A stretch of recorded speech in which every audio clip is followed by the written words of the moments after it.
Hello friends, બેટા આજે આપણે 12th સ્ટાન્ડર્ડની ગુજરાતીનું 13 નંબરનું ચેપ્ટર જોવા જઈ રહ્યા છીએ, જેનું નામ છે મહાત્માના માણસ.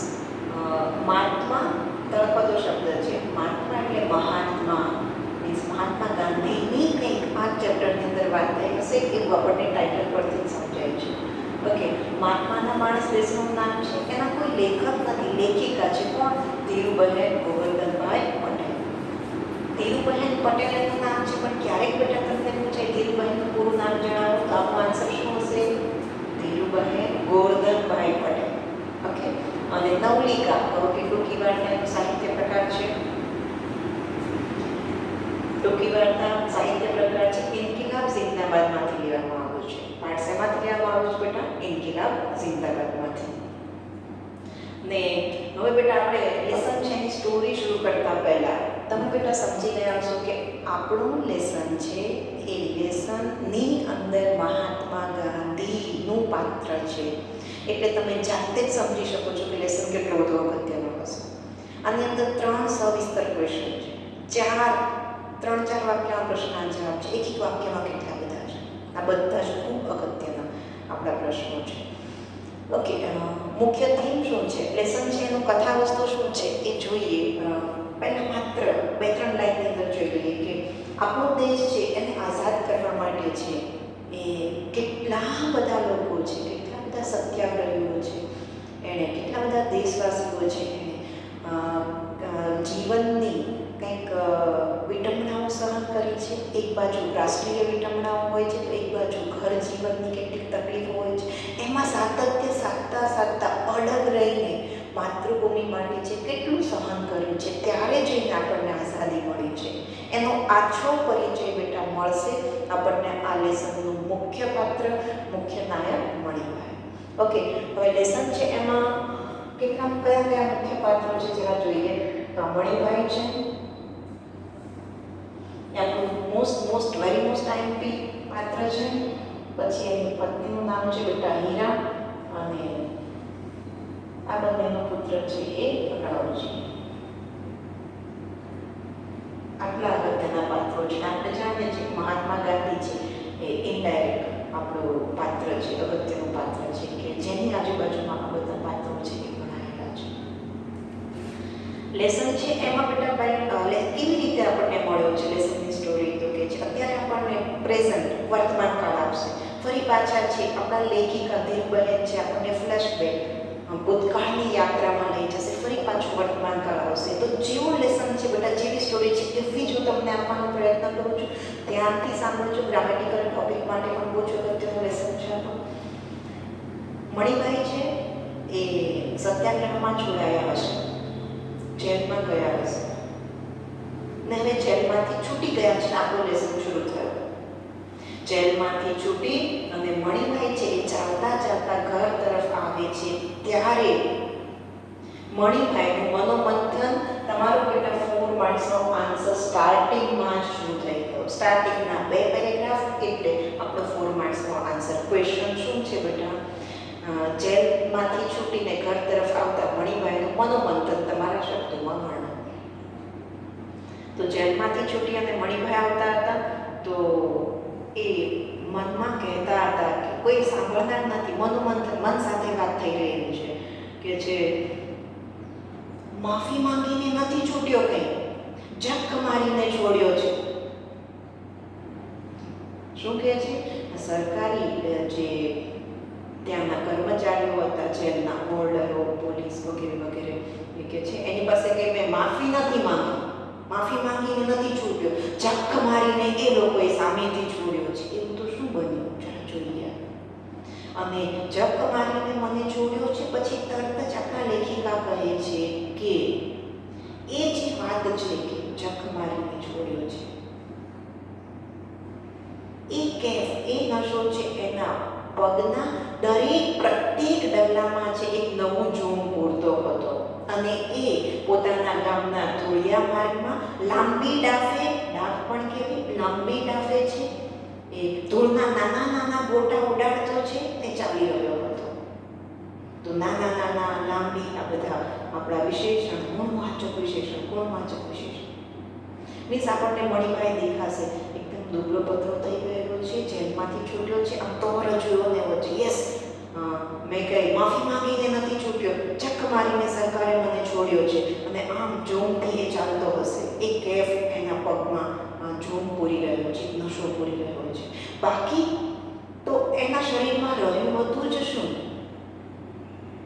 જો સરકારને એવું ન લાગ્યું હોત કે આને હવે વધારે ખેંચશું તો એ ઠાઠડી પર જ બહાર નીકળશે, એવું સરકારને ન લાગ્યું હોત તો સરકારે હજુ પણ મણિભાઈને છોડ્યો ન હોત. મણિભાઈ જેલમાં ચીકી પીસતો હોત, દંડુકારીના માર ખાતો હોત, કાંકરીવાળા રોટલા છે તરછોડીને ઊભો થઈ જતો, નથી ખાવા મારે કાંકરીવાળા છે, અને રોજ નવી નવી સજાઓ છે એ ભોગવતો હોત, સહન કરતો હોત. આમાં બેટા કેટલા બધા નાના નાના પ્રશ્નો છે પૂરા થઈ ગયા. મણિભાઈને શી સજા થઈ હતી? તો કે મણિભાઈને જેલની સજા થઈ હતી. સરકારે શા માટે મણિભાઈને છોડ્યો હતો? તો સરકારને એવું લાગ્યું કે હવે જો મણિભાઈને વધારે લાંબુ ખેંચશું, મીન્સ જેલમાં વધારે રાખશું તો એટલો પતલો થઈ ગયો છે કે એની ઠાઠડી ઉપર જ એ બહાર આવશે, મીન્સ મરી જશે, એટલા માટે સરકારે એને છોડી દીધો હતો. એ કહે છે એ હજુ ના છોડ્યો તો શું કરતો હતો કે ચીક્કી પીસતો હોત, દંડુકાના માર ખાતો હોત, કાંકરીવાળા રોટલા તરછોડી અને ઊભો થઈ જતો હોત, અને એના બદલ આવું ખરાબ વર્તન કરે તો ત્યાં જેલના બધા કર્મચારીઓ શું કરતા હતા? એને મારતા હતા. નવી નવી સજાઓ છે. સજા પણ કેવી? નવી નવી વિશેષણથી ખાલી જગ્યા, નવી નવી સજાઓ છે એ ભોગવતો હોત.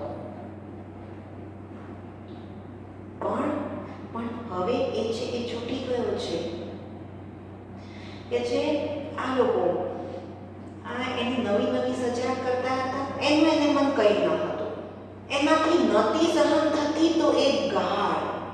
નાનપણથી જ બેટા એની એવી તાસીર હતી કે કોઈનોય તોછડો બોલ સાંભળતા, ત પ્લસ લિંગ પ્રત્યે વર્તમાન બોલ, નાનપણથી કોઈનો તોછડો બોલ સાંભળતા જ એનું લોહી ઉકળી ઉઠતું હતું. એમાં ને એમાં તો એણે છે પેલા માસ્તરના માથામાં આમ સ્લેટ છે આમ મારી અને શાળા છોડી દીધેલી. એમાં ને એમાં તને ત્રિભુવન વાણિયાની નોકરી છોડી દીધેલી. અરે જીગરજાન દોસ્તના મોએ પણ ગાળ ન સહન કરી શકનાર, તોછડો બોલ ન સહન કરી શકનાર એવા મણિભાઈ, અને એને 2% વોર્ડરો છે, જેલના વોર્ડરો છે, એ વારે ઘડીએ ધમકાવતા હતા. પાપણની પલકારાની નિયમિતતાથી જ ગાળ દેતા હતા. જ નિપાત છે, ભારવાચક નિપાત. બેટા એની તાસીર કેવી છે? તો કે કોઈ ત્યાં ગાળ સહન નથી કરી શકતો. જ્યારે ત્યાં તો વોર્ડરો શું કરતા હતા? તો કે વારે ઘડીએ છે ને ધમકાવે છે. આંખનો આ જે પલકારો છે, પાપડની નિયમિતતાથી, પાપડના પલકારાની નિયમિતતાથી એને ગાળ દેતા હતા. એ એનાથી સહન નહોતું થતું, એનું શરીર કાબુમાં નહોતું રહેતું. જાણે કે કોઈ જંગલી ઘોડાનું ટોળું છે, આમ ધરતી ગમરોળતું આવે એ એના મનમાં આવેગ છે ઉત્પન્ન થતા, એનું શરીર બેકાબુ બની જતું, અને સત્યાગ્રહીની આચાર સંહિતા છે એના ચિત્રા ઉડી જતા. એવી વખતે આ બેટા તમારો સવિસ્તર આન્સર અહીંયા પૂરો થયો. 4 માર્ક્સનું આપણા મણિભાઈનું મનોમંથન.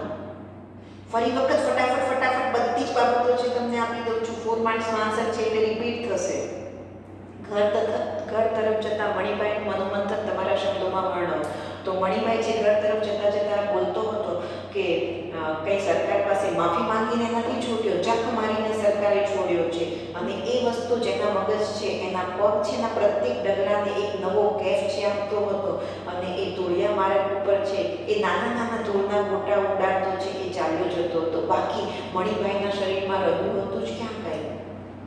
આને વધારે ખેંચશું તો આ ઠાઠડીમાં જ જેલની બહાર નીકળશે, એવું સરકારને ન લાગ્યું હોત તો સરકારે હજુ પણ એને છોડ્યો ન હોત, હજુ એ ચક્કી પીસતો હોત, હજુ એ દંડુકારીના માર ખાતો હોત, ને હજુ એ કાંકરીવાળા રોટલા તર છોડીને ઊભો થઈ જતો હોત ને રોજ નવી નવી સજાઓ પામતો હોત. પણ આ બધાનું એને મન કંઈ ન હતું. મીન્સ કાંકરીવાળા રોટલા કંઈ નહોતું.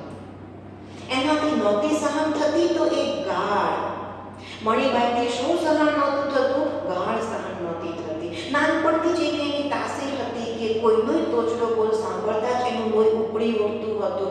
એમાં ને એમાં એણે કોની શું છોડી દીધું? તો કે છે માસ્તરના માથા ઉપર સ્લેટ મારી. માસ્તરે કંઈ કીધું હશે બેટા તો આમ સ્લેટ મારી અને શાળા છોડી દીધી. ત્રિભુવન વાણિયા ત્યાં નોકરી કરતા હતા. ત્રિભુવન વાણિયાએ કંઈક કીધું હશે, એની નોકરી પણ છોડી દીધી. અને જીગરજાન ભાઈબંધ છે એના મોએ પણ તોછડો મેળ ન સહન કરી શકનાર એવા મણિભાઈને જેલના ઓર્ડરો શું કરતા હતા? વારે ઘડીએ છે એ ધમકાવતા હતા અને પાપડને પલકારવાની નિયમિતતાથી જ ગાળ આપતા હતા. એ એનાથી સહન નહોતું થતું. ત્યારે શું થતું હતું? જાણે જંગલી ઘોડાઓનું ટોળું છે આમ ધરતી ગમરોળતું આવતું હોય એમ એના મનની અંદર જે ભયંકર એવા આવેગો છે એ ઉઠતા હતા. એનું શરીર કાબુમાં નહોતું રહેતું અને આચાર સંહિતાની સત્યાગ્રહની આચાર સંહિતાના ચિત્રે ચિત્રા ઉડી જતા હતા એ વખતે. મીન્સ મહાત્મા ગાંધી કેવા હતા બેટા? તો કે છે અહિંસક લડત આપનારા હતા. જ્યારે મણિભાઈ કેવા હતા? હિંસક વૃત્તિ. શહીદ ભગતસિંહ જેવું કામ છે એનું. એના ગુસ્સો આવી જાય છે પછી કોઈને મારવા માંડતા હતા કે તોડવા માંડતા હતા. તો આ ઓવરઓલ શું થયું બેટા? સત્યાગ્રહીની આચાર સંહિતાના ચિત્રે ચિત્રા ઉડી ગયા. આવું એનાથી થઈ જતું હતું. એ કરતો નહોતો બેટા. તો આવું એનાથી થઈ જતું હતું. પછી એ શું કરતો હતો? હૃદય પરિવર્તન કરવા માટે મણિભાઈ શું કરતા હતા? તો કે હૃદય પરિવર્તન કરવા માટે છે કે મણિભાઈ ઉપવાસ કરતા હતા. પછી એનાથી મોટી ઉંમરના વિદ્વાન અને ગાંધીજીનું પડખું સેવેલા એવા પોતાના જેલના સાથીદારો છે એની પાસે બેસી અને એની શાંત વાણી સાંભળી રહેતા હતા, લજવાતા હતા. વાણી પણ કેવી? શાંત વાણી. વિશેષણ શાંત વાણી સાંભળી, લજવાતા, શરમાતા કે સાચી વાત છે, મારે આવું નહોતું કરવું જોઈતું. અને આપણા લેખિકા ધીરુભાઈ પટેલ કહે છે કે મણિભાઈએ હજારેક વાર કેટલી વાર? હજારેક. વિશેષણ સંખ્યાવાચક. હજારેક વાર એવો નિર્ણય કર્યો હશે કે હવે હું આવું નહીં જ કરું. મીન્સ હિંસક નહીં જ બનું. એવો નિર્ણય એણે કેટલી વખત? હજારેક વાર એવો નિર્ણય કર્યો હશે. પરંતુ કંઈક તો એવું એનાથી થઈ જ જતું હતું. ત્યારે બિચારો મણિભાઈ છે સાવ એકલો અટલો, બિચારો અધૂરો ભણેલો એક ગામડાનો બાળ કે જેણે ઉનાળામાં ધગધગતે બપોરે અને ચોમાસાની અંદર, વેલીની અંદર, વરસાદની અંદર જે બળદ સાથે બળદ બનીને ખેતી કરી હતી, જેને જાજુ બોલ્યાની ફાવટ નથી, જેને આ જિંદગી પાસેથી કંઈ વધારે માંગ્યું નથી, એવો મણિભાઈ બિચારો સાવ એકલો પડી જતો હતો. જેમ ઉદાહરણ બહુ સરસ મજાનું લેખિકા આપે છે, જેવી રીતે છે સાગરમાંથી પેલા મોજા સાથે જે કોઈ શંખનો છે ઘસડાય અને કિનારે છે આવી પડે, બસ એવી રીતે મણિભાઈ છે રાષ્ટ્રીયતાના જુવાળમાં ઘરથી ઘસેડાય અને જેલમાં આવી પડ્યા હતા. ને હવે એ જેલની સજા પૂરી થઈ હતી. એ જેલની સજા પૂરી થતા વર્તમાન રુદન એ વતન પાછા ફરી અને પેલા બળદ છે એના પૂંછડા આંબળવાની અભિલાષા સેવતો હતો. One sentence question.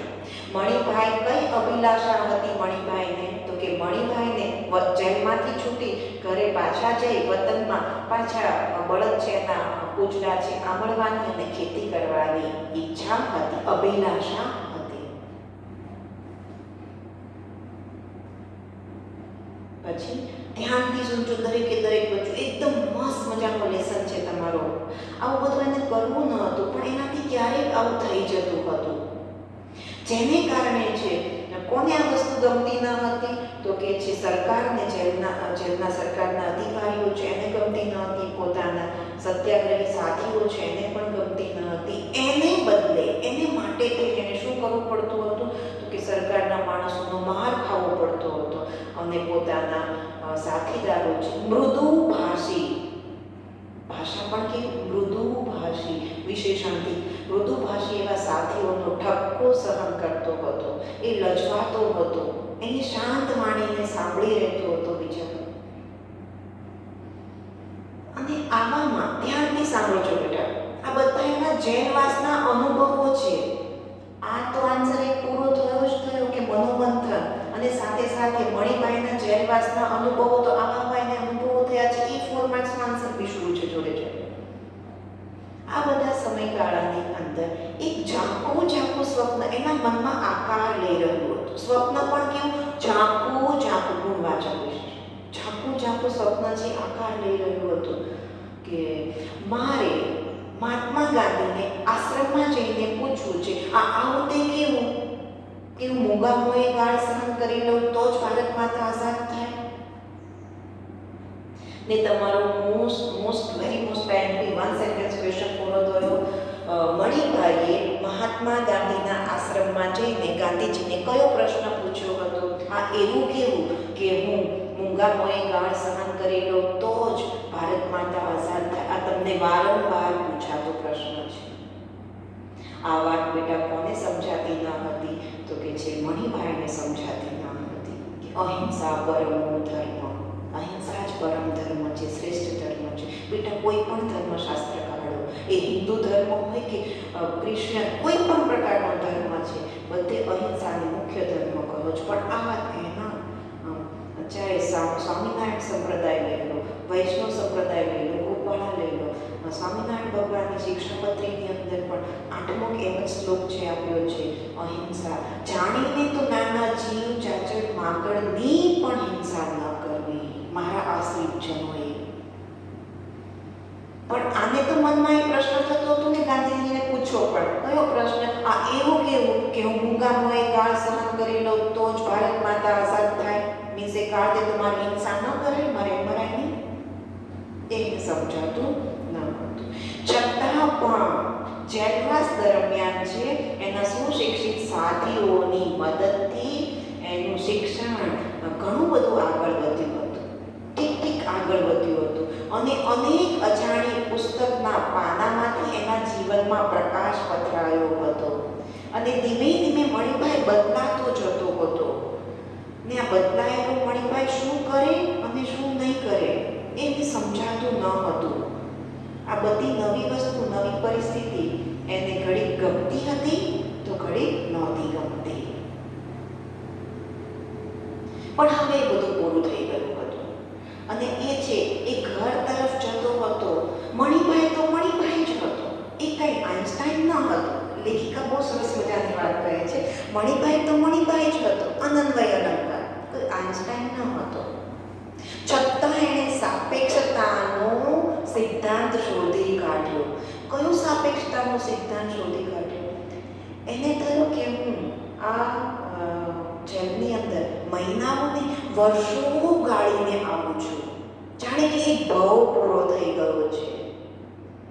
અને નવો જન્મેલો મણિભાઈ છે એ પોતાની પૂર્વજન્મની ભૂમિકા શોધી રહ્યો છે, જન્મભૂમિને શોધી રહ્યો છે.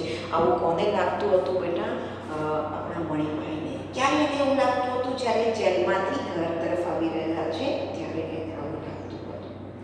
આ બધા કયા ટોપિક પૂરા થયા? પહેલો પૂરો થયો, પણ એ બધા મેં એમ કહ્યું એ પછી મણિભાઈ છે ઉપવાસ કરતો એ બધા ગાળામાં એના મનમાં એક ઝાંખું સ્વપ્ન પણ મણિભાઈ તો મણિભાઈ હતો, આઈન્સ્ટાઈન નોટ પરિગ્રાફ. અને હવે આ જે લાસ્ટ આપનો સ્ટેપ છે એ આવી રહ્યો છે. એ ગામ તરફ જઈ રહ્યો હતો તો આછો વગડો હવે પૂરો થવાની તૈયારીમાં હતો. વગડો પણ કેવો? આછો વિશેષણ. આછો વગડો હવે પૂરો થવાની તૈયારીમાં હતો. આમ આગેથી મીન્સ દૂરથી લીલાછમ તમાકુના ખેતરો દેખાતા હતા. ખેતરો પણ કેવા? લીલાછમ. આપણી આંખ સામે બેટા દ્રશ્ય પસાર થશે. મણિભાઈ એકદમ બિચારો પતલો થયેલો ગામ તરફ જઈ રહ્યો છે અને એકદમ લીલાછમ તમાકુના ખેતરો. હવે દ્રશ્ય આંખ સામે પસાર કરજો, તમને ક્યારેય નહીં ભૂલાય. પછી એ ચાલ્યો આવે છે જાણે કે ધરતીએ પોતાના પેટાળમાં ધરબી રાખી ટકેલો નીલમ છે આમ પ્રગટાવ્યો તો એવું મસ્ત મજાનું લીલું છમ વગડો એને દેખાયો. અને એકાએક મણિભાઈના પગ પાસેથી એક મોર પસાર થઈ ગયો ને એની પાછળ પાછળ 4-5 સંખ્યાવાચક વિશેષણ 4-5 ઢેલડીઓનું ટોળું આવ્યું ને મણિભાઈ ઊભો રહી ગયો. એને સુખ ઉપજ્યું, એને ઘર યાદ આવ્યું. આ મોર છે અને એની ફેમિલી છે, તો આને પણ કેટલા સમયથી એના પરિવારથી દૂર છે. મણિભાઈને શું યાદ આવી ગયું? એને પહેલાં તો એ ઊભો રહી ગયો, સુખ ઉપજ્યું, પછી તો કે છે એને ઘર યાદ આવ્યું.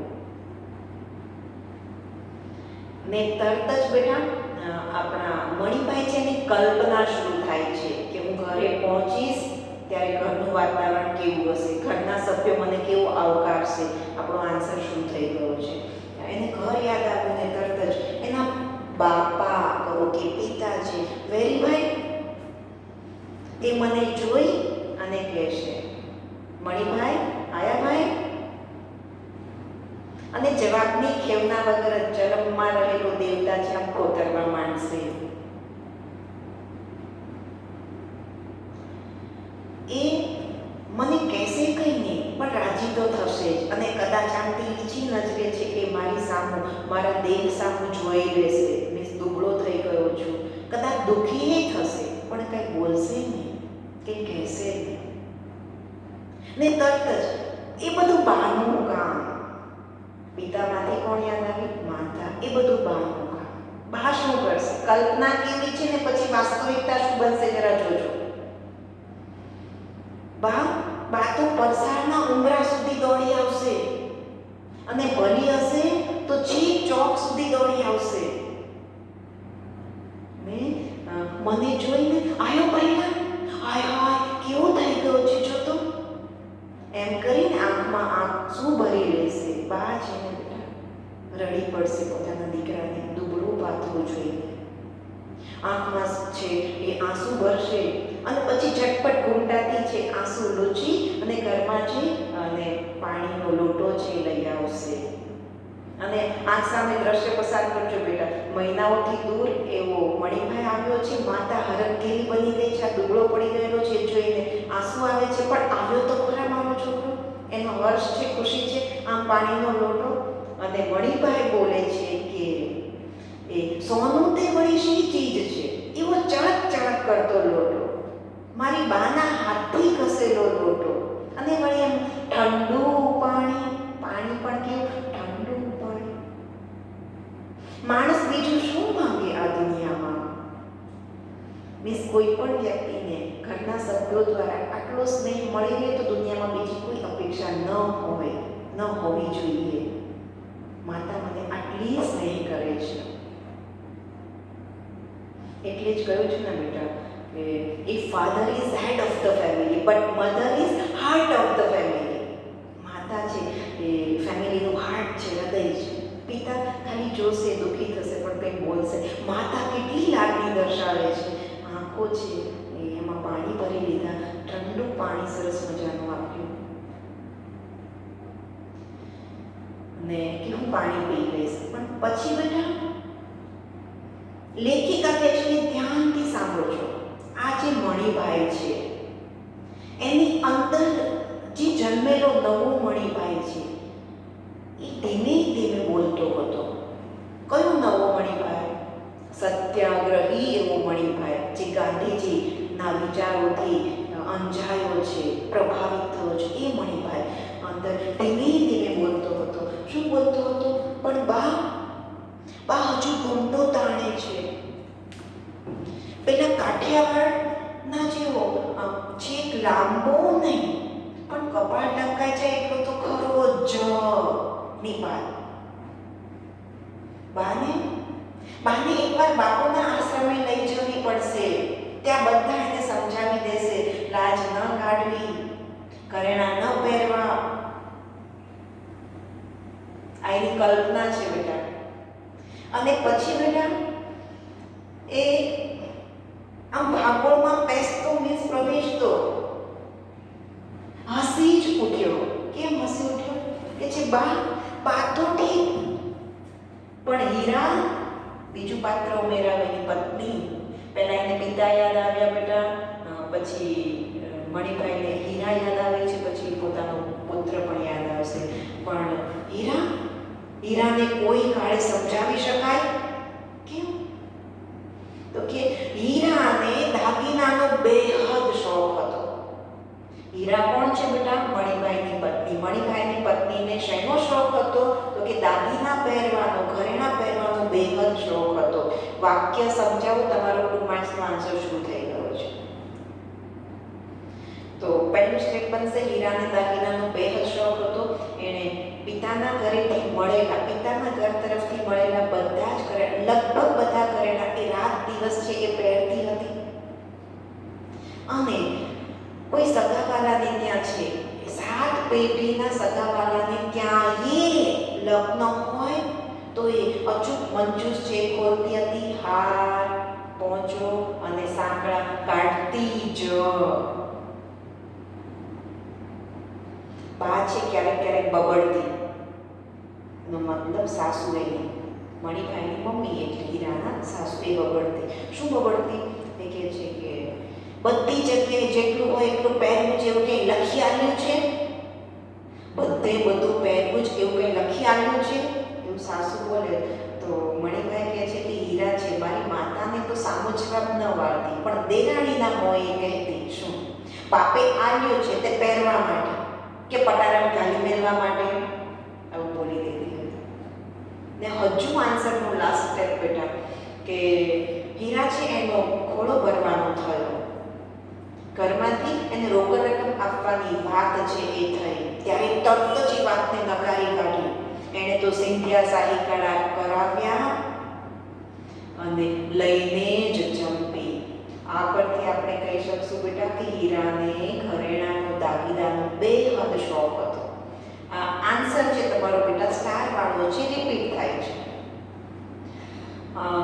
હીરાને શેનો બેહદ શોખ હતો સમજાવો? તો કે હીરાને દાગીના પહેરવાનો, ઘરેણા પહેરવાનો બેહદ શોખ હતો. આ બેકગ્રાઉન્ડ થયું પહેલું સ્ટેપ. એને બાપા તરફથી, પિતા તરફથી મળેલા બધા ઘરેણા એ રાત દિવસ પહેરતી હતી, મોટાભાગના ઘરેણા. અને કોઈ સગા સંબંધીના 7 પેઢીના દૂરના ને ક્યાંય લગ્ન હોય તો અચૂકે મંજૂસ ખોલતી હતી, પેલી પેટી ખોલતી હતી. એમાંથી કયા 3 પ્રકારના ઘરેણા કાઢે? હાર કાઢશે, હાથમાં પહેરવાનો પોંચો છે કાઢશે, ને પગના સાંકળા કાઢે જ. આપણે શું હોય બેટા કે મોટા ભાગે આમ દૂરના મેરેજ હોય તો આપણે એટલા બધા તૈયાર નથી કરતા હોતા, પણ આને શોખ એટલો બધો છે. 7 પેઢી દૂરના એ લગ્ન હોય તો આ બધી જ વસ્તુ છે એ પહેરશે. અને સાસુ એની ક્યારેક કહેતી કે બધે બધું પહેરવું છે એવું લખી આવ્યું છે, તો એ તો દેરાણીના મોંએ કહેતી ને સાસુને સંભળાવતી. શું? બાપાએ આવ્યું છે તે પહેરવા માટે કે પટારામાં ખાલી મેળવા માટે?